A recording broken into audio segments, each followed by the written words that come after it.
नमस्कार, पद्मेश 24/7 में आपका स्वागत है। मैं हूं अर्चना मिश्रा। सबसे पहले रुक करते हैं आज की हेडलाइंस पर।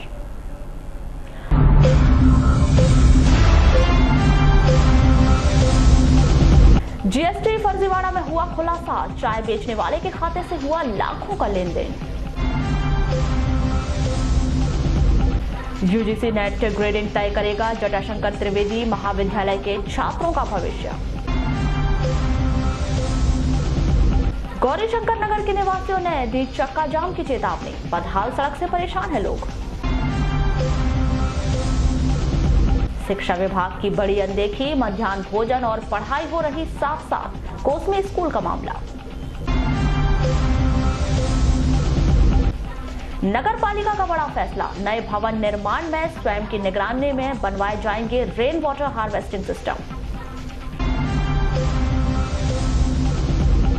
एक कदम संस्थान महिला मंडल की अनोखी पहल, स्टेशन को हरा भरा करने लिया संकल्प, किया पौधारोपण।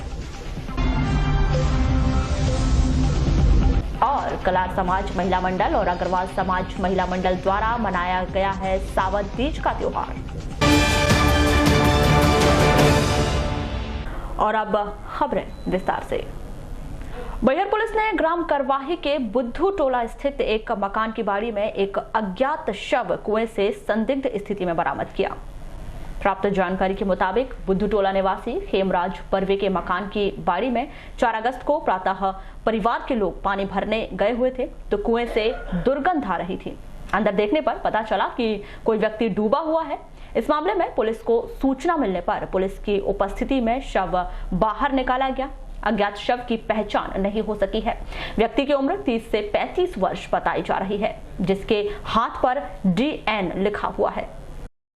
स्व सहायता समूह संगठन की आवश्यक बैठक आज बुड़ी स्थित अंबेडकर भवन में आहूत की गई। इस बैठक में संगठन से जुड़ी तमाम रसोइयों ने अपनी उपस्थिति दर्ज कराई। बैठक में विभिन्न मुद्दों पर विचार विमर्श कर आवश्यक निर्णय लिए गए।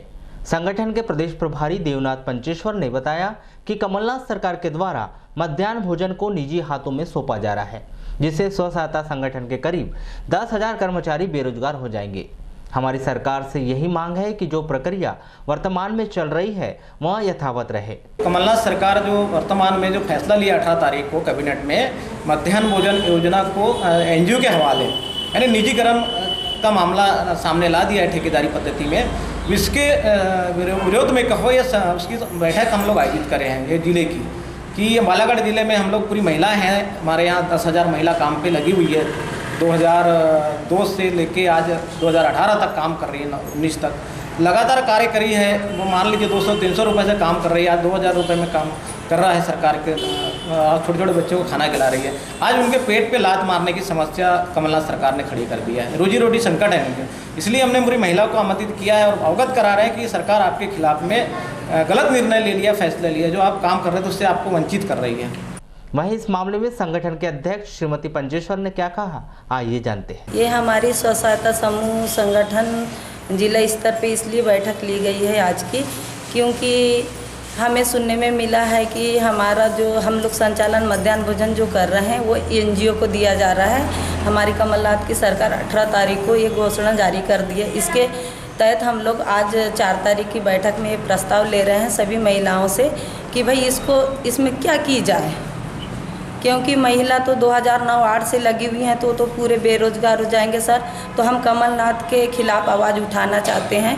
इसके लिए हम लोग महिला इकट्ठित होकर यहाँ पे बैठक के रूप में इनको समझाइश दे रहे हैं। हिंदू धर्मावलंबियों का प्रमुख त्योहार नागपंचमी सोमवार को धार्मिक आस्था और उल्लास के साथ मनाया जाएगा। इस पर्व को लेकर नाग मंदिरों में विशेष तैयारियां की जा रही है, जहां सोमवार को विभिन्न धार्मिक अनुष्ठान संपन्न कराए जाएंगे। आपको बताएं कि नागपंचमी पर्व पर नाग मंदिरों में श्रद्धालुओं का तांता लगा रहता है, जहां पर सपरिवार के द्वारा नाग देवताओं की विधि विधान से पूजा की जाती है। जिले के तमाम प्राथमिक स्कूल एवं आंगनवाड़ी केंद्रों में बच्चों को मध्याह्न भोजन की व्यवस्था कराने वाले रसोइयों को शासन स्तर पर मानदेय के आधार पर नियुक्ति तो दे दी गई है, लेकिन उन्हें किसी तरह का शासन स्तर पर कोई प्रमाण पत्र या उनके द्वारा किए गए कार्य का प्रमाण नहीं दिया गया है। इस समस्या को लेकर स्व सहायता समूह संगठन के द्वारा इन रसोइयों को पहचान दिलाने के उद्देश्य से इन्हें संगठन स्तर से प्रमाण पत्र जारी किए जा रहे हैं, ताकि यह प्रमाणित हो सके कि रसोइयों को कितने दिनों में स्कूलों में मध्याह्न भोजन अपनी सेवाएं प्रदान करना है। इस प्रमाण पत्र को स्कूल के माध्यम से भी सत्यापित कराया जा रहा है और सरपंच के भी हस्ताक्षर लिए जा रहे हैं, ताकि रसोइया अपने अधिकारों की लड़ाई इस प्रमाण पत्र के जरिए लड़ सके। स्कूल से या संगठन के द्वारा ऐसा निर्णय लिया कि हमने ये आज तक इनको किसी प्रकार का प्रमाणित नहीं दिया गया है, किसी भी संस्था के द्वारा। पता नहीं आज आ गए और कल हटा दिया जा रहा है। तो ये इतने दिन का इनका एक अनुभव प्रमाण पत्र है कि कितने दिनों से आप काम पे लगे हो, कब से लगे हो, ये हम लोग उनको दिलवा रहे हैं, मतलब इस संस्था के प्रमुख को, कि भाई आपके संस्था में काम कर रहे हैं, इसे एक प्रमाणित करके दीजिए कि कितने सालों से काम कर रहे हैं। अच्छा, कितने लोगों को प्रमाण पत्र अभी तक जारी हुए हैं? अभी हम लोग जारी नहीं करा है ज़्यादा, बस थोड़े बहुत आए हैं, जैसे कि जो समझदारी है शासन सर के माध्यम से वो लोग दे रहे हैं कि सही जगह आप काम कर रहे हो, हमें कोई दिक्कत नहीं देने में कि आप हमारे स्कूल में काम कर रहे हैं, मैं आपको जानता हूँ या जानती हूँ। अच्छा, इसमें ऐसी समस्या आ रही है कि कुछ स्कूल वाले प्रमाण पत्र जारी नहीं कर रहे हैं? हाँ, समस्या आ रही है, कुछ सारा लोग नहीं दे रहे हैं, हम क्यों देंगे? तो भाई आपकी संस्था में काम कर रहे हैं, आप आपके बच्चे को खाना खिला रहे हैं तो आपको देनी पड़ेगी आपके प्रूफ, क्योंकि आपकी संस्था में लगातार काम कर रहे हैं, आप उनको जानते पहचानते हो। उनको कौन देगा प्रमाणित करके कि ये हमारे स्कूल में काम कर रहे हैं? कल को किसी प्रकार का कोई हादसा हो जाए तो वो किसके पास जाएंगे, कहाँ जाएंगे? भाई उनके लिए प्रूफ क्या है कि वो कहाँ यहाँ पर काम करते थे? फुटबॉल खेलने के लिए जितना अधिक खिलाड़ी को फिट होना पड़ता है, उससे कहीं ज्यादा मैच में निर्णायक की भूमिका निभाने वाले रेफरी को भी चुस्त और मुस्तैद रहने के लिए फिट रहना जरूरी होता है। इसी कड़ी में Madhya Pradesh state level football federation के द्वारा बालाघाट में रिफिल फिटनेस टेस्ट परीक्षा आयोजित की गई। पुलिस लाइन मैदान में Madhya Pradesh referee code Madhya Pradesh football association के द्वारा चयनित 90 रेफरी का एनुअल फिटनेस टेस्ट बालाघाट जिले में आयोजित किया गया। इस टेस्ट में 42 रेफरी शामिल हुए। इस परीक्षा को लेने के लिए 6 टेस्ट नेशनल और फीफा फुटबॉल स्तर के रेफरी भी आए हैं। जो इस फिटनेस टेस्ट में सफल होगा, आगामी दिनों में होने वाले मैचों में रेफरी की भूमिका अदा करेगा।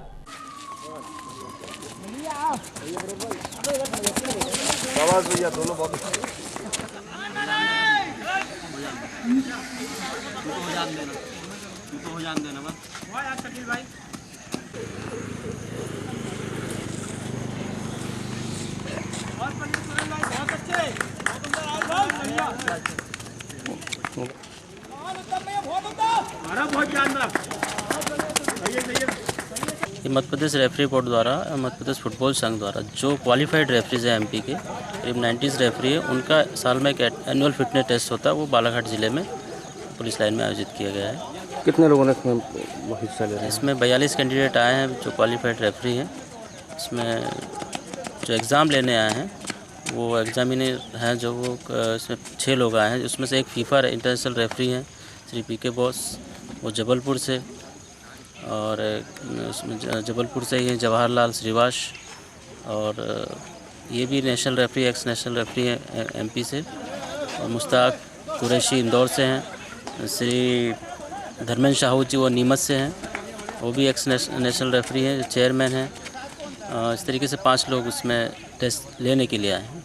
सर क्या क्या देख रहे हैं और कहाँ कहाँ के बच्चे मतलब पूरा एमपी से जो क्वालिफाइड रेफरी हैं वो लोग आए हैं, करीब 42 रेफरी, इसमें करीब 30 डिस्ट्रिक्ट से ये लोग हैं। इसमें गर्ल्स भी हैं, वुमेंस रेफरी, उसमें नेशनल रेफरी भी हैं, 1-2 लड़कियां यहाँ से एमपी से जो अभी आई लीग गर्ल्स आई लीग वगैरह खिला के आई हैं। सर किस तरीके चेक कर रहे हैं, इनको क्या क्या देखा जा रहा है? इनका एक शेड्यूल होता है, एक 4 किलोमीटर्स का, उसमें इनको 40 मीटर्स स्प्रिंट, जैसे अभी जो चल रहा है ये 40 मीटर स्प्रिंट है, 6 सेकंड के अंदर इनको पूरा करना है, 6 स्प्रिंट मारना है, और इसी बीच में आपका वॉकिंग एक टाइमिंग के अंदर ही पूरा 4 किलोमीटर का रनिंग इनको करना पड़ता है। इसमें से जो भी पास होंगे सारे क्वालिफाइड होंगे, जो टाइमिंग के अंदर अपना फिटनेस टेस्ट पास करेंगे वो सारे पास होंगे, जिनको अगले साल के लिए फिर जो all India tournament, state level tournament या नेशनल टूर्नामेंट्स होंगे उसमें उनको मैच खिलाने का मौका दिया जाएगा। शहर के उपनगरीय क्षेत्र बूढ़ी के अंतिम छोर पर बसा गौरी शंकर नगर में समस्याओं का अंबार है, लेकिन इस ओर किसी का भी कोई ध्यान नहीं जा रहा है। नतीजा बारिश के दिनों में सड़क चलने लायक नहीं बची। उन्होंने सभी जगह गुहार लगाई लेकिन सुनवाई नहीं हुई, तो रविवार को सुबह छुट्टी के दिन बच्चे बुजुर्ग सभी सड़कों की सफाई में जुट गए। जल्दी सुनवाई नहीं होने पर चक्का जाम की उन्होंने चेतावनी भी दी है। दूसरी ओर नगरपालिका के अधिकारी बताते हैं कि सड़क निर्माण प्रस्तावित है, जल्द ही कार्य शुरू किया जाएगा।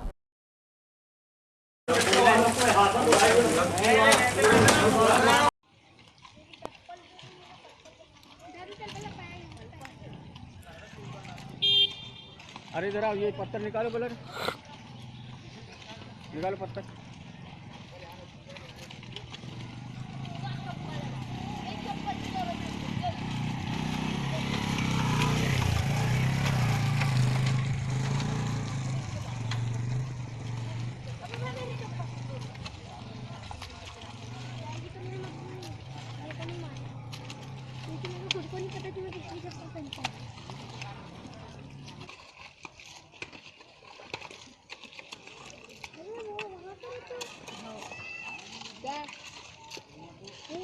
बड़ा थोड़ी छोड़ ना लिया ऐसा।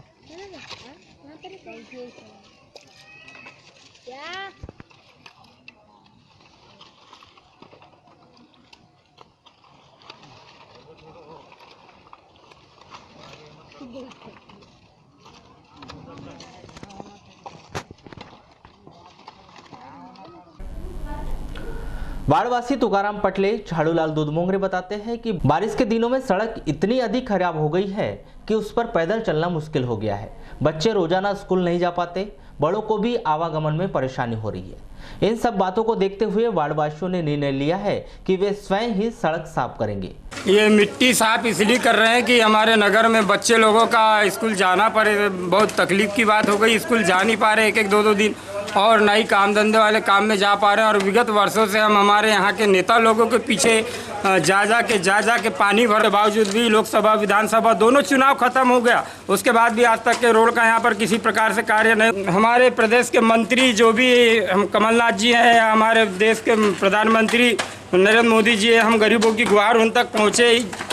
इसलिए हम मीडिया के माध्यम से इस कीचड़ को हटाकर मीडिया के माध्यम से ये खबर जनता तक पहुंचाना चाहते हैं कि यहाँ के नेता लोग किस प्रकार से हमारे साथ में घुसपैठियाई कर रहे हैं और गरीबों को किस प्रकार से परेशानी में डाला गया है और गरीब किस प्रकार से परेशानी काट रहा है। ये यहाँ की जनता, शहर की जनता को ये खबर लगनी चाहिए। ये मिट्टी साफ इसलिए कर रहे हैं क्योंकि यहाँ से ना हम लोग क्या रात में कभी 8 बजे कभी 9 बजे काम धंधे से आते हैं। परेशानी इतनी हो जाती है कि एक तो हम 2 बार गिर चुके, 2-3 बार। फिर जाओ तो घर में कपड़े बदलो, ये करो वो करो, और फिर यहाँ से छोटे छोटे बच्चे भी वो भी नहीं जा पाते, स्कूल नहीं जाएंगे। दूसरे दिन जाते तो मैडम बोलती तुम कल कहाँ गए थे। अगर मैडम को बोलो कि सर हम गिर गए थे, हमारे कपड़े ख़राब हो गए धुलने, तो बोले नहीं 2-2 ड्रेस पहनो। तो अब 2-2 ड्रेस बच्चों के लिए कहाँ से लो, हम लोग गरीब परिस्थिति के आदमी। तो क्या चाहते हैं आप लोग? हम लोग ये चाहते हैं शासन प्रशासन से कि ये रोड को सही बनवा दे। बाढ़वासी गणेश पटले बताते हैं कि आज तो सड़क साफ कर ली गई, अगर इसके बाद भी प्रशासन ने इस ओर ध्यान नहीं दिया तो वे चक्का जाम करेंगे। चक्का जाम करेंगे जिसके लिए अपन 2-3 दिन के बाद में, अगर 3-4 दिन के अंदर यदि हमारा 3 दिन की हम लोग मोहलत देते हैं। 3 दिन के बाद में अगर कुछ व्यवस्था नहीं हुई तो हम लोग चौथे दिन चक्का जाम करेंगे। इस स्थिति का जिम्मेदार किसे मानते हैं आप? अब प्रशासन को मानते हैं, नगर पालिका को, और क्या। तो प्रशासन खुद नहीं ले रहा है क्या? नहीं ले रही ना, देखो ना, वो तो हम लोगों ने मुरम डलवाए हैं, वो तो ट्रैक्टर वालों को रोक करके भैया ये कीचड़ होता है करके। नगर पालिका के उपयंत्री सुरेंद्र राहंगजाले बताते हैं कि गौरीशंकर नगर में सड़क निर्माण कार्य करवाया जाना योजना में है। तकनीकी स्वीकृति मिलते ही कार्य शुरू कर दिया जाएगा। गौरीशंकर नगर में लगभग 1 किलोमीटर की लंबाई में आज के 3 वर्ष पहले WBM रोड बनी थी। उसके बाद में सीमेंट रोड का प्रस्ताव है, उसमें TS उसको प्रस्ताव को भेजा हुआ है। TS प्राप्त होगी, उसके बाद में उसका निर्माण कार्य करेंगे। सर कब तक मिल जाएगा उसका TS? लगभग 10 से 15 दिन लग सकते हैं। सर काफ़ी आक्रोश में है, अगर उन लोग का गुस्सा फूटने वाला नगर पालिका के ऊपर, वो चक्का जाम की भी बात कर रहे हैं। नहीं, आवागमन के लिए जहाँ पर गड्ढे वहाँ पर कबेली चूरा मलमा डाल के आवागमन के लायक उसको ठीक कर देंगे। सर कब से करेंगे? ये हमारे टेंडर आ गए हैं, 1-2 दिन में, मतलब हमारे टेंडर आ गए हैं। टेंडर खुलने के बाद उसको ठेकेदार को वर्क ऑर्डर जारी होगा, फिर उसके बाद में उसका काम चालू कर देंगे। मध्य प्रदेश शिक्षक कांग्रेस के द्वारा संगठन को मजबूत करने अभियान चलाया जाएगा और नए सदस्यों को नई जिम्मेदारी भी दी जाएगी। इसके लिए रविवार को जिले भर के सभी शिक्षकों की बैठक BRC सभा कक्ष में आयोजित की गई। मध्य प्रदेश शिक्षक कांग्रेस के प्रांतीय सचिव सुनील मिश्राम बताते हैं कि प्रदेश सरकार के द्वारा लगातार किए गए वादे पूर्ण किए जा रहे हैं। अध्यापक संवर्गों को शिक्षा विभाग में शामिल कर लिया गया है। जल्द ही उनके पदनाम और मिलने वाली सुविधाएं भी बदल दी जाएगी। इसी कड़ी में मध्य प्रदेश शिक्षक कांग्रेस सदस्यता अभियान व सदस्यों को बड़ी जिम्मेदारी सौंपी जाएगी, जिसके लिए जगह जगह बैठक आयोजित की जा रही है। पिछले 15 वर्षों से ये जरूर है, हम संगठन का कार्य तो कर रहे थे, लेकिन उतने जोश और खरोश के साथ हम नहीं कर पा रहे।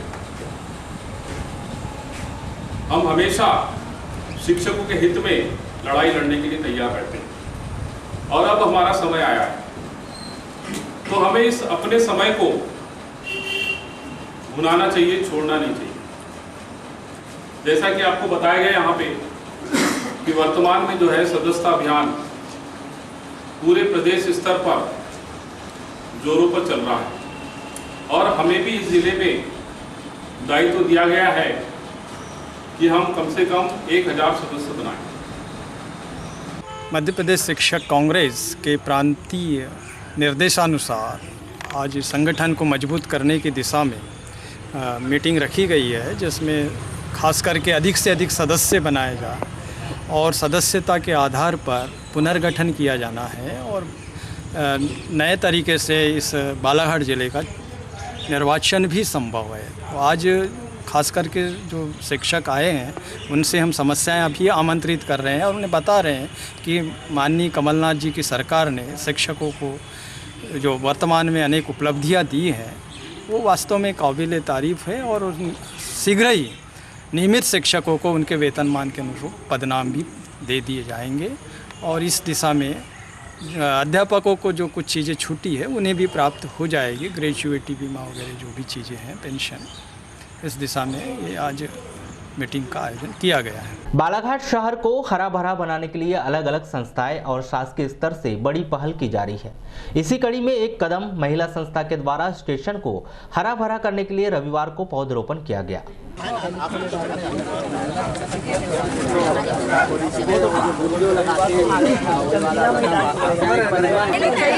आइए आप लोग आइए, चलिए बहुत सारे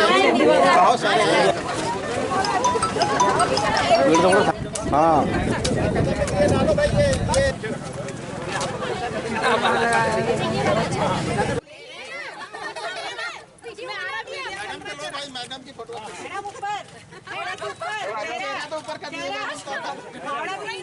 स्टेशन प्रबंधक एचएल कुशवाहा बताते हैं कि रेलवे के द्वारा प्रतिवर्ष पखवाड़े के रूप में पौधारोपण किया जाता है। इसी कड़ी में शहर की एक कदम संस्थान ने स्टेशन के भीतर स्वच्छता और पर्यावरण संरक्षण का बीड़ा उठाया है और उन्होंने रेलवे के साथ मिलकर पौधरोपण किया। वैसे तो हमारा रेल प्रशासन जो है ना हर साल पखवाड़ा चलाता है वृक्षारोपण का और डिसाइड होती है डेट, लेकिन इस तरह से पर्यावरण को देखते हुए एक मुहिम चल रही है ग्रीन बालाघाट की, तो मेरे मन में भी एक ख्याल आया कि क्यों ना हम ग्रीन स्टेशन को अपनाएं। तो उसी के परिप्रेक्ष्य में हमने यहाँ पूरा इस परिक्षेत्र में, स्टेशन परिक्षेत्र में पौधे लगाने का बीड़ा उठाया हूँ और इसमें हमारे साथ जो एक महिला संस्था है एक कदम और हमारे सलाहकार समिति के सदस्य, साथ में हमारे स्टेशन स्टाफ के बहुत सारे स्टाफ, वो भी सब मिल के और कम से कम 30 से 35 पौधे लगाने का आज का प्रोग्राम है। कौन कौन से पौधे लगाए जा रहे हैं? अशोक है, पाम है, अमलतास है, गुलमोहर है, इस तरह से कई वैरायटी के पौधे लगे।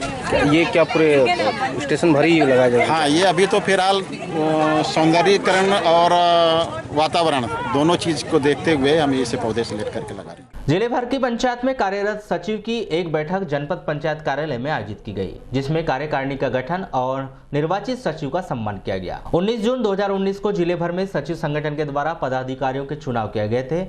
इसी कड़ी में जिला स्तर के पदाधिकारियों का चुनाव किया जाना था, जो पूर्ण किया गया। मध्य प्रदेश पंचायत सचिव संगठन के नेतृत्व में बालाघाट जिला इकाई की प्रथम सम्मेलन आयोजित की गई थी, जिसमें जिला कार्यकारिणी का गठन किया जाना था। जैसा कि आप पूर्व में आपको मालूम है कि जून 2019 19 जून 2019 को ब्लॉक अध्यक्ष और जिला अध्यक्षों का चुनाव हुआ था। इसी तारतम्य में आज जो जिले की कार्यकारिणी का गठन किया जाना था और जिले की कार्यकारिणी का गठन किया गया और आज उनका गठन के साथ साथ 10 ब्लॉक अध्यक्षों का और जिला कार्यकारिणी का सम्मान समारोह आयोजित किया। मलाजखंड थाना के ग्राम अरंडी टोला वार्ड नंबर 2 निवासी 20 वर्षीय प्रतिमा पिता बाल किशन चौधरी ने अपने घर में फांसी लगाकर आत्महत्या कर ली। जानकारी के मुताबिक 2-3 दिन से प्रतिमा की तबीयत खराब थी। 3 अगस्त को परिवार के लोग सुबह से खेत चले गए थे। प्रतिमा घर में अकेली थी। शाम को जब परिजन घर पहुंचे तो देखा कि प्रतिमा घर पर नहीं है। पूजा के कमरे में देखने पर प्रतिमा रस्सी से फांसी के फंदे पर लटकी हुई थी। पुलिस द्वारा पोस्टमार्टम कर शव परिजनों को सौंप दिया गया। वहीं प्रतिमा ने फांसी क्यों लगाई, इस मामले की जांच शुरू कर दी गई है। दिया तले अंधेरा, जी हाँ, यह कहावत जिला मुख्यालय से लगी हुई कोसमी पंचायत में चरितार्थ हो रही है। पंचायत के शासकीय प्राथमिक शाला कोसमी में किचन सेट नहीं होने की वजह से स्कूल की कक्षाओं में मध्याह्न भोजन और पढ़ाई साथ में हो रही है, जिस कारण छात्र, शिक्षक और मध्याह्न भोजन बनाने वाले परेशान हो रहे हैं। स्कूल के प्रधान पाठक ने किचन सेट की परेशानी के विषय में दर्जनों बार वरिष्ठ स्तर पर पत्र लिखा, लेकिन सुनवाई नहीं हुई। नतीजा स्कूल संचालन और मध्याह्न भोजन दोनों ही साथ साथ करवाना पड़ रहा है। स्कूल के प्रधान पाठक प्रकाश गौतम बताते हैं कि स्कूल में किचन सेट नहीं है, बालक शौचालय नहीं है और बाउंड्री वॉल भी नहीं है। इस कारण गांव में होने वाले अधिकांश शादी विवाह कार्यक्रम स्कूल के मैदान में किए जाते हैं। 2 साल पहले असामाजिक तत्वों के द्वारा रात के समय खिड़की से अंदर आकर कक्षा में आग लगा दी गई थी, जिस कारण सिलेंडर ब्लास्ट हो गया था। रात का समय होने के कारण कोई अनहोनी नहीं हुई, लेकिन स्टाफ रूम में रखे फर्नीचर, अलमारी और सरकारी कागज नष्ट हो गए थे। इस विषय पर दर्जनों बार वरिष्ठ स्तर पर पत्र लिखा जा चुका है, लेकिन सुनवाई नहीं हो रही है। नतीजा बमुश्किल शिक्षण कार्य करवाया जा रहा है। हमें प्रस्ताव हम लोगों को अपने स्कूल से एसएमसी के माध्यम से किचन सेट के लिए, और इसके अलावा जो हम लोगों को जो 22 प्रपत्र होता है, हर साल हमें जानकारी आती है कि यहाँ पर किचन सेट नहीं है। और इसका हम लोगों को इतना दिक्कत जाती है कि आपने देखा होगा कि केवल ये हमारी जो गली है, किसी सबसे शुरू में मैंने बाहर एक वो बनवाया था टेम्पररी, परंतु वो कुछ दिन बाद उसको लोगों ने हमें तोड़ दिए। यही मैंने खाना बनता है। प्रतिवर्ष करोड़ों रुपए के बड़े बड़े निर्माण कार्य स्वीकृत करने वाले जिला प्रशासन को कोसमी स्कूल के नवनिहालों की चिंता नहीं है। नतीजा एक दुर्घटना होने के बाद भी हर कोई इस विषय पर लापरवाही दिखा रहा है या कहे कि फिर से दुर्घटना को आमंत्रण दे रहे। जिले के अग्रणी शिक्षण संस्थान जटाशंकर स्नातकोत्तर महाविद्यालय एक बार फिर यूजीसी से मिलने वाली नेट ग्रेडिंग की तैयारी कर रहा है, जिससे जिले के हजारों छात्रों को महानगरों में महाविद्यालय में मिलने वाली सुविधाएं जटाशंकर महाविद्यालय में भी उपलब्ध करवाई जा सकेगी। यूजीसी के द्वारा विश्वविद्यालय अनुदान आयोग दिल्ली के माध्यम से बेंगलुरु के संस्थान महाविद्यालय के शिक्षण कार्य से लेकर खेल कूद प्रत्येक गतिविधि रिपोर्टिंग की जाती है, जिसके आधार पर नेट ग्रेडिंग में सभी अहर्तों को पूर्ण करने पर 4 सालों के लिए यह मान्यता दी जाती है। जटाशंकर त्रिवेदी महाविद्यालय के प्राचार्य डॉक्टर प्रवीण श्रीवास्तव बताते हैं कि ग्रेडिंग का क्राइटेरिया 7 चरणों में पूर्ण किया जाता है, जिसमें कॉलेज में होने वाली परीक्षाएं, परीक्षा परिणाम, यहाँ से निकलने वाले छात्रों को मिलने वाले रोजगार, प्रोफेसरों के द्वारा रिसर्च पत्र प्रकाशित करना, खेलकूद के लिए gym, badminton court, NCC, NSA की गतिविधियां सभी शामिल है। इस ग्रेडिंग में सफल होने पर अनुदान आयोग के द्वारा 2 करोड़ रुपए तक के दिए जाते हैं। तो ऐसा होता है कि जब कोई नया विश्वविद्यालय बनता है तो प्रथम वर्ष के जो एफिलिएशन होते हैं वो उसमें जाएंगे। तो ऐसी अपन अपेक्षा कर रहे हैं कि जो अभी फर्स्ट ईयर में जो एडमिशन चल रहे हैं उनका जो नामांकन है वो संभवतः छिंदवाड़ा विश्वविद्यालय से होगा, पर ऐसा अभी हमारे पास कोई आदेश प्राप्त। गिरते भूजल स्तर को देखते हुए नगर पालिका परिषद के द्वारा नवनिर्मित मकानों में अपनी निगरानी में रेन वाटर हार्वेस्टिंग सिस्टम बनवाया जाएगा, जिससे भविष्य में भूजल स्तर बना रहे और शहरवासियों को परेशानी ना हो। शासन के नियम के अनुसार नया मकान निर्माण कराते समय नगर पालिका में नक्शा पास करवाना होता है। इस नक्शे में रेन वाटर हार्वेस्टिंग का भी उल्लेख होता है, जिसके लिए बाकायदा मकान बनाने वालों से नगर पालिका के द्वारा शुल्क लिया जाता है। यह शुल्क वर्ग स्क्वायर मीटर फीट के हिसाब से बढ़ाया जाता है। रेन वाटर हार्वेस्टिंग करवाने वाले मालिक को उससे लिया गया शुल्क वापस कर दिया जाता है और जो नहीं करवाते उनका पैसा नगर पालिका के पास जमा होता है। बालाघाट शहर के भीतर रेन वाटर हार्वेस्टिंग नहीं करवाने वाले की संख्या बहुत अधिक है और नए मकान में निर्माण के दौरान वाटर हार्वेस्टिंग करवाने वाले की संख्या उंगली पर गिनने वाली है। लेकिन लगातार गिरते जलस्तर को देखते हुए अब नगरपालिका स्वयं ही रेन वाटर हार्वेस्टिंग बनवाने की पहल करने जा रही है। लगभग 252 मकान हैं नगरीय क्षेत्र में जिनकी राशि हमारे पास जमा है रेन वाटर हार्वेस्टिंग के एवज में। तो उसमें से लगभग 15 मकानों में रेन वाटर हार्वेस्टिंग अभी तक हो चुकी है और हमने एक बार सबको सूचना दिया है कि अगर वो 10-15 दिन के अंदर में नहीं बनाते हैं तो फिर हम स्वयं उनकी जो राशि जमा है उस राशि से रेन वाटर हार्वेस्टिंग उनके वहाँ पर बनवाएंगे और जब हम रेन वाटर हार्वेस्टिंग का काम करेंगे तो आपको सूचित भी करेंगे। जीएसटी रजिस्ट्रेशन के नाम पर प्रदेश के ऐसे बोगस और फर्जी फर्मों की संख्या 11 बताई जा रही है, जिनमें जिले के 3 फर्मों के नाम सामने आए हैं। चौंकाने वाली बात यह है कि बैहर के एक चाय बेचने वाले के बेटे के नाम से बोगस फर्म के द्वारा खाते में 95 करोड़ रुपए का ट्रांजैक्शन किया गया, जिसकी जानकारी युवक सत्यनारायण परिवार को भी नहीं थी। पीड़ित युवक ने इसकी शिकायत बैहर थाने में की है। आपको बता दें कि आयुक्त वाणिज्य कर के द्वारा गठित टैक्स रिसर्च एवं एनालिसिस विंग की जानकारी में आया कि विगत 8 महीनों में प्रदेश में कुछ व्यवसायियों के द्वारा अन्य व्यक्तियों के नाम से जीएसटी रजिस्ट्रेशन कराया गया है और बोगस फर्म की आड़ में करोड़ों रुपए का टर्नओवर किया गया है। जब शिकंजा कसा गया तो चौंकाने वाले तथ्य सामने आए। ये बोगस व्यवसायी या तो बिना बिल के माल बेच रहे थे या अन्य फर्मों से माल खरीदकर उनका बिल सीधे खरीदार के नाम से कटवा रहे थे। बैहर निवासी पीड़ित सत्यनारायण परिवार ने बताया कि उनकी बैहर बस स्टैंड में एक छोटी सी चाय की दुकान है, जिसका संचालन उनके पिताजी करते हैं। उसे इस बात की जानकारी तब लगी जब जीएसटी की टीम जांच के लिए बैहर आई। उसका बैंक खाता सेंट्रल बैंक में है, एसबीआई में नहीं, जिसमें करोड़ों का ट्रांजैक्शन हुआ है।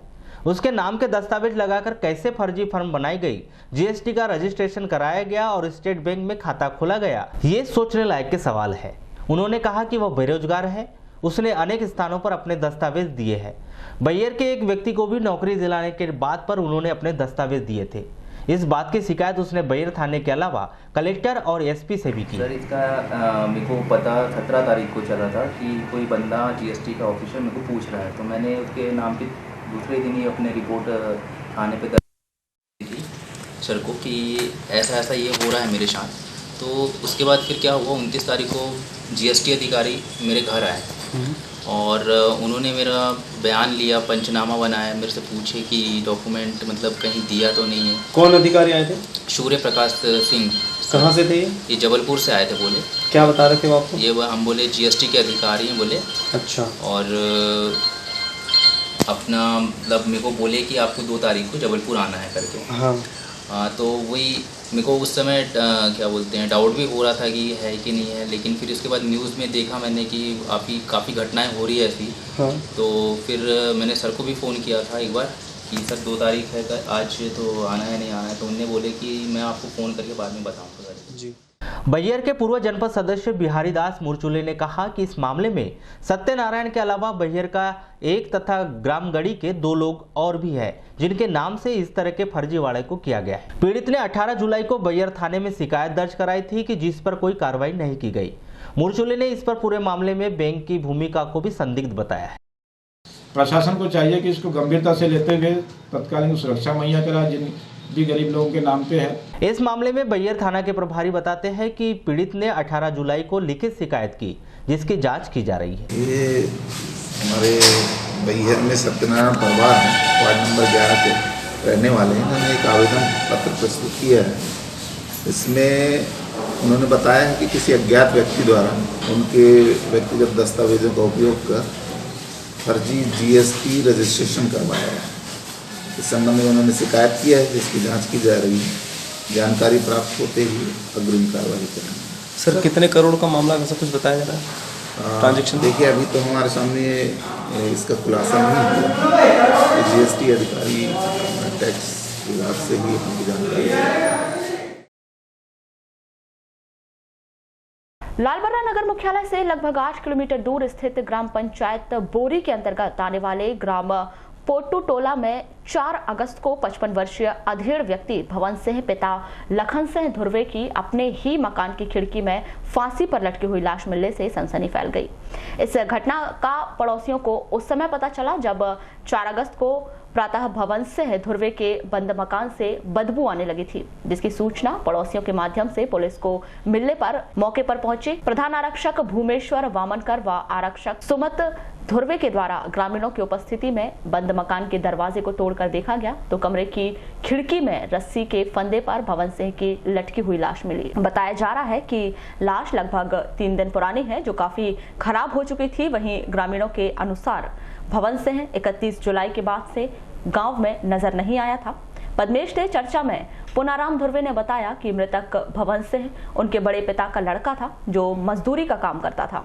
भवन सिंह परिवार में कोई नहीं रहता था, जो अपने घर में अकेला ही रहता था और शराब पीने का आदी था। साथ ही मानसिक संतुलन भी उसका ठीक नहीं था। पता नहीं ये क्या है, अब घर में तो सिंगल ही रहते थे और जिसके यहाँ काम करते थे उसी के यहाँ खाते पीते थे। मेरे यहाँ काम किए दूसरों के यहाँ, इस प्रकार की इसकी दिनचर्या चलती थी। बच्चे भी नहीं है, बीवी भी थी तो दूसरा घर बना ली, वो भी खत्म हो चुकी। सिर्फ सिंगल ही। मानसिक संतुलन बिगड़ा हुआ इस कारण? नहीं, दारू की बहुत आदी थी।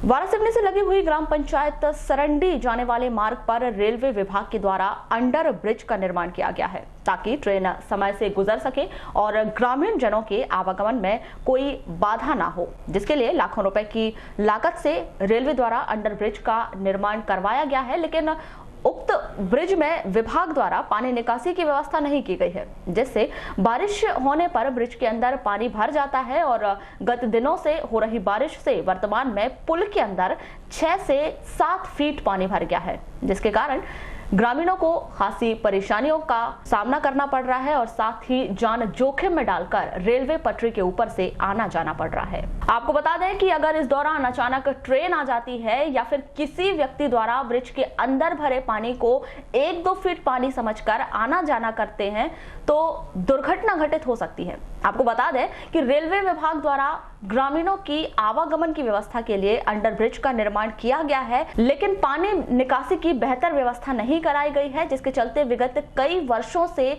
बारिश होने पर उसमें पानी भर जाता है, जिसका सीधा असर ग्रामीण जनों व विद्यार्थियों की दिनचर्या पर पड़ता है और उन्हें परेशान होकर आना जाना करना पड़ रहा है। यहाँ पे स्थिति बहुत बुरी है भैया। यहाँ पर क्या है, जब ट्रेन आती है तो क्या है, बड़गांव जैसे बड़गांव हो गए, पिपरिया हुआ है, लोहारा हो गए, उनको ट्रेन का अभी उनको ध्यान नहीं है। ट्रेन कितने समय आती है, कितने समय जाती है, उनको कोई मालूम नहीं है।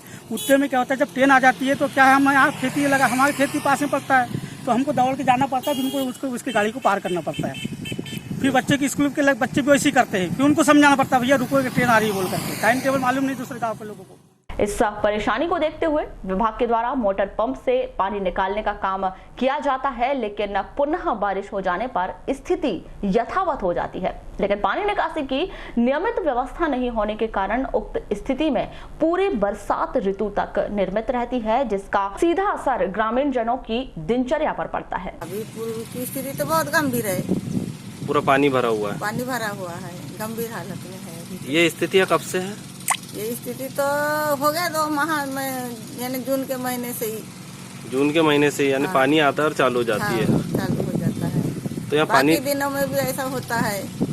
तो पानी निकासी की व्यवस्था नहीं है क्या? निकासी की व्यवस्था तो केंद्र सरकार जो कर रही है, लेकिन अभी सप्लाई नहीं हो रही है। अभी यहाँ पे काम चालू नहीं हुआ है? नहीं, अभी काम चालू नहीं, वहाँ का काम। सरंडी जाने वाले मार्ग पर स्थित रेलवे के अंडर ब्रिज में पानी भर जाने के कारण उक्त मार्ग के आने जाने वाले ग्रामीण और विद्यार्थियों को रेलवे पटरी पार करने में भारी दिक्कतों का सामना करना पड़ता है, जिसमें ग्रामीणों ने बताया कि अंडर ब्रिज का रास्ता सीधे ग्राम पंचायत सरंडी स्थित 5-6 अन्य गाँव जाता है। ये करीब लगभग 4 साल से भारी समस्या है। और रही बात दिक्कत की, तो दिक्कत ऐसा है, वो दुर्घटना होने की पूर्ण 100% संभावना है। स्कूल के छोटे छोटे बच्चे रेलवे क्रॉसिंग करके जाते हैं। इस संबंध में कई बार पूर्व में जो है सांसद महोदय, जो अपने बालाघाट सिवनी क्षेत्र के केडी देशमुख जी को अवगत कराया गया। इसके बाद में मैंने हर अधिकारियों को अवगत कराया, लेकिन कोई समस्या का समाधान नहीं हो रहा है। एक्चुअल में क्या है, वहाँ पर सरंडी गेट में जो है ना, जो अंडर ब्रिज है, वहाँ पर पानी जो भरा हुआ है उसको पानी मोटर से निकाला जाता है, परंतु उसको निकालो उसके बाद तुरंत भर जाता है वो। और वो क्या है, वो उसका लेवल डाउन है तो पानी उसमें तुरंत ही भर जाता है। उसको निकालने की प्रक्रिया सतत चल रही है, परंतु होता क्या है कि पानी तुरंत भर जाता है उसमें। सर, इसकी कोई स्थायी व्यवस्था नहीं की जा रही है? स्थायी व्यवस्था के बारे में भी इंजीनियर से बात करना पड़ेगा। रविवार को मुख्यालय से लगे ग्राम गोंगले में स्थित कृषि उपज मंडी में वृक्षारोपण का आयोजन किया गया, जिसमें बतौर मुख्य अतिथि के रूप में मध्य प्रदेश विधानसभा उपाध्यक्ष हिना कांवरे और अन्य अधिकारी मुख्य रूप से उपस्थित रहे। वृक्षारोपण के अवसर पर विधानसभा उपाध्यक्ष हिना कांवरे ने अधिकारियों के साथ मिलकर रुद्राक्ष के पौधे का रोपण किया। साथ ही मंडी परिसर में लगभग 52 पौधों का रोपण किया गया। गोंगले मंडी में आयोजित वृक्षारोपण के अवसर पर सुश्री हिना कांवरे ने कहा कि मंडी परिसर में व्यवस्थित रूप से पौधारोपण का आयोजन किया गया है। साथ ही मंडी से किसानों का सीधा संपर्क रहता है। ऐसी स्थिति में पेड़ पौधों का होना और मंदिर का होना, साथ ही किसान अपनी अच्छी भावनाओं के साथ यहाँ आकर अपने अनाज का विक्रय कर सकते हैं। देखिए, सारे पौधे तो आपके सामने ही है। मुझसे तो रुद्राक्ष का पौधा लगवाया गया है यहाँ पर और पूरे मंडी परिसर में काफ़ी व्यवस्थित तरीके से यहाँ पर वृक्षारोपण की तैयारी भी है और काफ़ी अच्छा, क्योंकि हमारे किसानों से सीधा संपर्क यहाँ पर मंडी का है। और ऐसी परिस्थिति में पेड़ पौधे और सामने मंदिर है। मैं तो पहली बार ही आई हूँ, यहाँ दर्शन किया, बहुत अच्छा लगा, क्योंकि जब किसान यहाँ अपना अनाज लेकर आएगा तो एक अच्छी भावनाओं के साथ शासन की जितनी योजनाएं हैं जो किसानों के लिए संचालित होती है, उन सब के प्रति उनका विश्वास और बढ़े और उनको ज़्यादा से ज़्यादा, चूँकि आज तो लालबना के नया जनपद पंचायत भवन के सामने स्थित डीपी मरसकोले के निवास पर 4 अगस्त को दोपहर 12 बजे से सर्व आदिवासी समाज की ब्लॉक स्तरीय बैठक आयोजित की गई, जिसमें आगामी 9 अगस्त को सर्व आदिवासी समाज के द्वारा आदिवासी मूल निवासी दिवस भव्य रूप से मनाने का निर्णय लिया गया। बैठक आदिवासी समाज के प्रमुख पदाधिकारियों की उपस्थिति में संपन्न हुई। इस अवसर पर सबसे पहले समस्त सामाजिक बंधुओं के द्वारा बड़ादेव के छायाचित्र के समक्ष दीप प्रज्वलित कर पूजन अर्चन किया गया और इसके बाद आवश्यक विचार विमर्श कर आयोजन की रूपरेखा तैयार की गई।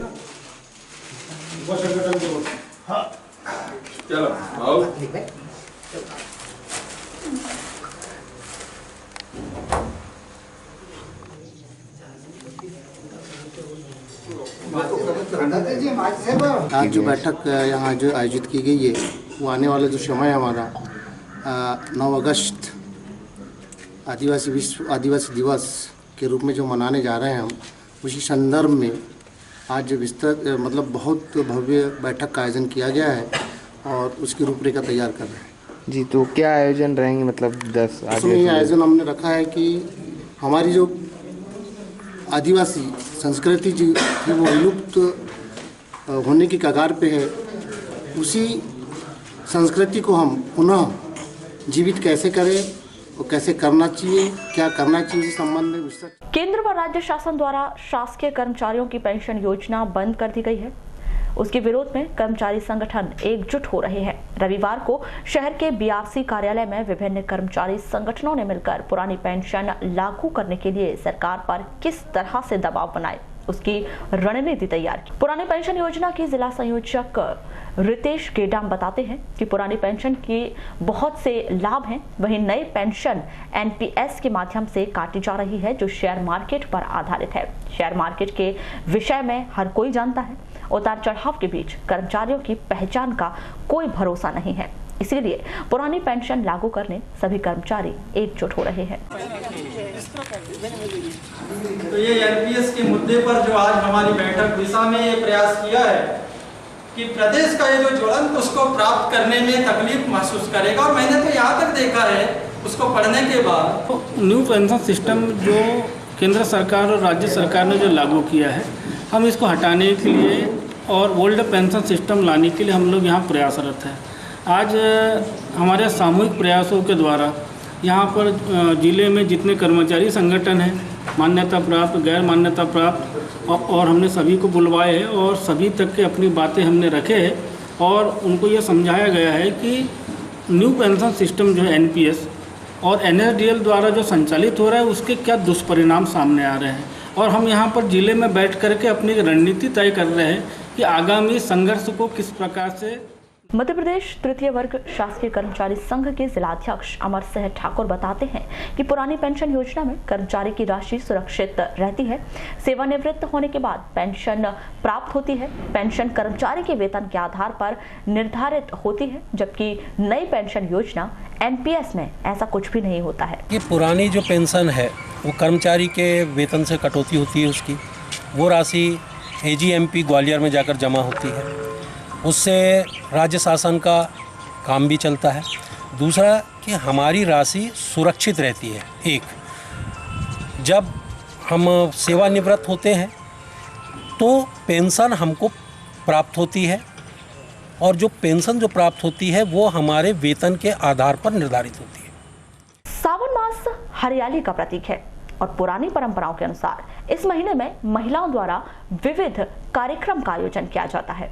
इसी कड़ी में रविवार को अग्रसेन भवन में अग्रवाल समाज महिला मंडल और शहर के अंबेडकर चौक स्थित स्वतंत्रता संग्राम सेनानी उद्यान में क्षत्रिय मराठा कलार समाज समिति द्वारा सावन तीज का आयोजन किया गया। क्षत्रिय मराठा कलार समाज के अध्यक्ष ममता पिपलीवार बताती हैं कि बीते कई वर्षों से सावन झूले का आयोजन किया जाता है। इसी कड़ी में इस बार भी सावन झूले का आयोजन किया गया। महिलाओं द्वारा रक्षारोपण गीत, संगीत और झूले झूले गए।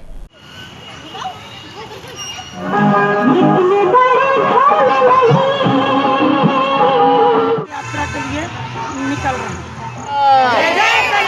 बोलो शास्त्र बाबू भगवान ने की जय जय। हमारा हर समय क्षत्रिय मराठा महिला समाज सावन झूले का कार्यक्रम पिछले वर्ष जो कर रहा है, आज भी सावन झूले का कार्यक्रम था। इसमें हमने सर्वप्रथम भगवान सहस्त्र बाबू की पूजन अर्चन के साथ भगवान की प्रार्थना की है।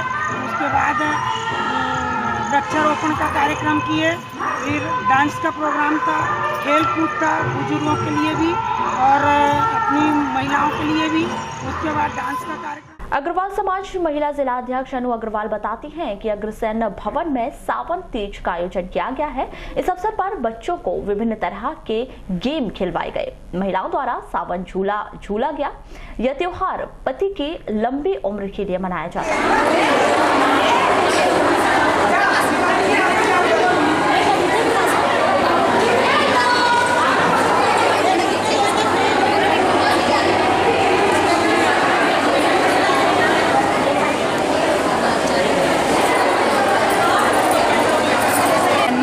सावन तीज का प्रोग्राम मनाया जा रहा है। इसमें हम महिलाओं को, बालिकाओं को और बच्चों को गेम खिलाते हैं, झूले की व्यवस्था की जाती है, सेल्फी कॉर्नर बनाया जाता है। इसी तरह सब महिलाएं एंजॉय करती हैं। सावन मास के अवसर पर जिले भर में कावड़ यात्रियों का भगवान भोलेनाथ को जल अभिषेक करना प्रारंभ है। इसी कड़ी में रविवार को भी भगवान भोलेनाथ के भक्त कावड़ यात्रा में शामिल हुए।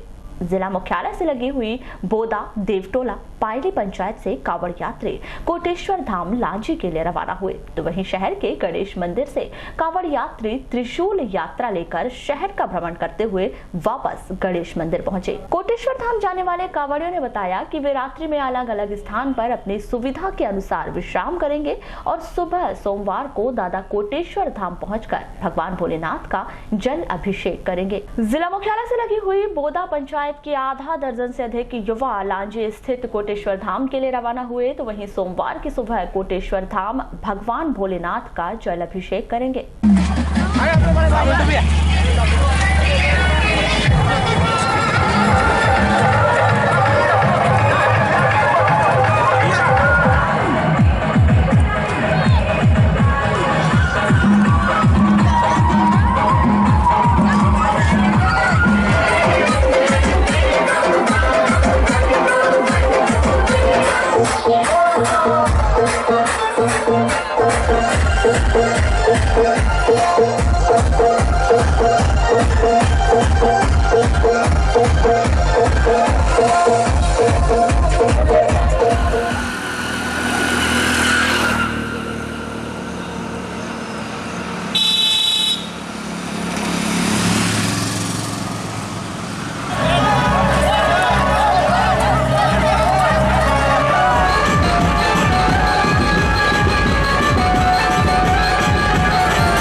गौरीशंकर बिसेन, जिला पंचायत अध्यक्ष रेखा बिसेन और उनकी पुत्री के खिलाफ फेसबुक पर अभद्र टिप्पणी की गई, जिसके विरोध में भाजपा लालबर्रा मंडल के सदस्यों ने लालबर्रा थाने में रिपोर्ट दर्ज करवाने की मांग की। लालबर्रा मंडल अध्यक्ष किशोर पालीवाल, भारतीय जनता युवा मोर्चा अध्यक्ष प्रसन्न अवधिया सहित आधा सैकड़ा से अधिक भाजपाइयों ने अब अभद्र टिप्पणी के खिलाफ जल्द से जल्द कथित व्यक्ति की गिरफ्तारी की मांग की है। टीआई के नाम थाने में ज्ञापन सौंपा है। हम सभी यहाँ पर भारतीय जनता पार्टी मंडल लालबर्रा की ओर से एक ज्ञापन देने हम लोग यहाँ पर आए हैं और ज्ञापन का जो विषय है कथित पत्रकार के माध्यम से हम सबके लाडले नेता मध्य प्रदेश शासन के पूर्व कृषि मंत्री आदरणीय गौरीशंकर जी बिसेन एवं जिला पंचायत अध्यक्ष आदरणीय श्रीमती रेखा बिसेन जी और हमारी बहन मौसम दीदी के बारे में अभद्र टिप्पणी की गई है और जहां माननीय मंत्री जी को चोर कहा गया है, साथ ही हमारी दीदी और भाभी जी को भी उन्होंने बिंदी और सिंदूर के माध्यम से जो एक भारतीय हिंदू माहौल में हमारी आदरणीय जिला पंचायत अध्यक्ष जी काम करती हैं, उनके बारे में इस प्रकार की गलत टिप्पणी की गई है। हम सभी भारतीय जनता पार्टी मंडल की ओर से सभी हमारे जो मोर्चे हैं हम घोर निंदा करते हैं। और सार्वजनिक एवं व्यक्तिगत टिप्पणी हमारे नेता आदरणीय गौरीशंकर बिसेन जी एवं हमारी आदरणीय माता तुल्य रेखा बिसेन जी एवं मौसम हरिनखेड़े जी हमारी दीदी के खिलाफ अभद्र टिप्पणी की है। निश्चित तौर पर एक सार्वजनिक टिप्पणी और व्यक्तिगत टिप्पणी से और एक अशोभनीय टिप्पणी से उनको बचना चाहिए। लगातार वे हमारी दीदी के खिलाफ चाहे भाऊ के खिलाफ लगातार सोशल मीडिया में अभी तक हम कई दिन से देखते आ रहे हैं अभद्र टिप्पणी वे लगातार कर रहे हैं। आज सभी भारतीय जनता पार्टी के कार्यकर्ता आहत होते हुए हम लोग सभी थाने पहुंचे और ये हमारी मांग है कि सबसे पहले उन्हें गिरफ्तार किया जाना चाहिए और उनके तहत साइबर सेल के तहत आईटी के तहत अन्य जो भी मामले दर्ज होने चाहिए वो सब दर्ज कर प्रकरण बनाकर उनके खिलाफ कार्रवाई। कोतवाली पुलिस ने 4 वर्ष से चोरी के आरोप में फरार स्थायी वारंटी को घेराबंदी कर गिरफ्तार कर लिया। आरोपी रोहित जुगल किशोर नागेश्वर वार्ड नंबर 24 का निवासी है। चोरी के मामले में बीते 4 वर्ष से वह फरार था।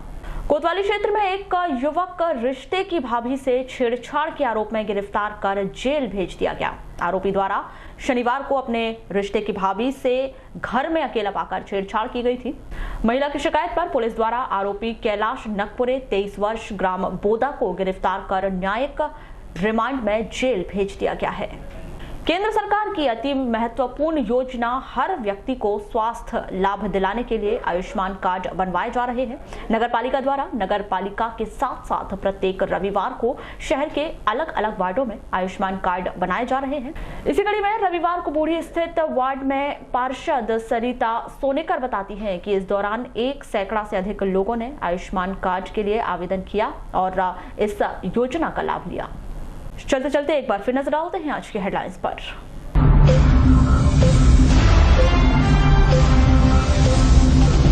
जीएसटी फर्जीवाड़ा में हुआ खुलासा, चाय बेचने वाले के खाते से हुआ लाखों का लेन देन।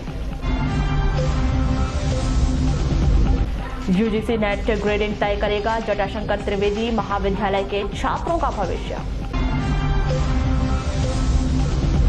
गौरीशंकर नगर के निवासियों ने दी चक्का जाम की चेतावनी, बदहाल सड़क से परेशान है लोग। शिक्षा विभाग की बड़ी अनदेखी, मध्याह्न भोजन और पढ़ाई हो रही साथ साथ कोसमी स्कूल का मामला। नगर पालिका का बड़ा फैसला, नए भवन निर्माण में स्वयं की निगरानी में बनवाए जाएंगे रेन वाटर हार्वेस्टिंग सिस्टम। एक कदम संस्थान महिला मंडल की अनोखी पहल, स्टेशन को हरा भरा करने लिया संकल्प, किया पौधारोपण। और कलार समाज महिला मंडल और अग्रवाल समाज महिला मंडल द्वारा मनाया गया है सावन तीज का त्योहार। तो ये थी अभी तक की खास खबरें।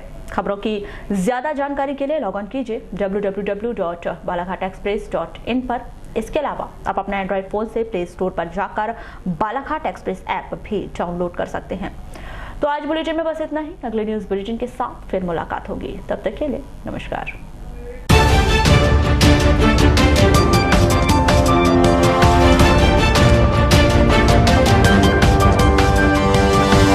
वीडियो